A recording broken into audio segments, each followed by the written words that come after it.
પૃથ્વી પર પરત ફરતા જ સુનિતા વિલિયમ્સનું પહેલું રિએક્શન। નાસાની અંતરિક્ષ યાત્રી સુનિતા વિલિયમ્સે બુધવારે સવારે 3:27 વાગે સ્પેસએક્સ ડ્રેગન ફ્રીડમ અંતરિક્ષ યાનમાં ફ્લોરિડાના દરિયાકાંઠે પૃથ્વી પર ઘર વાપસી કરી।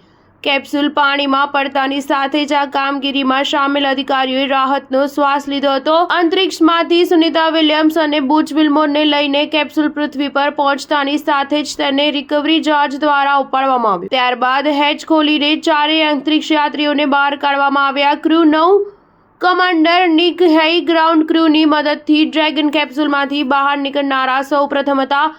ત્યાર પછી રોસ્કોસ્મોસ અંતરિક્ષ યાત્રી એલેક્ઝાન્ડર ગોર્બુનોવ બહાર આવ્યા। ત્યાર પછી સુનિતા વિલિયમ્સને બહાર કાઢવામાં આવ્યા હતા।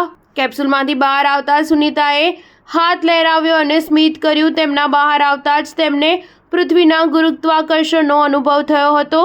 બુચ વિલ્મોર કેપ્સ્યુલમાંથી બહાર નીકળનારા છેલ્લા અંતરિક્ષ યાત્રી હતા। તમામ લોકો ખૂબ જ ખુશ દેખાઈ રહ્યા હતા। સ્ટાર ન્યૂઝ 7 હંમેશા સચ્ચાઈની સાથે।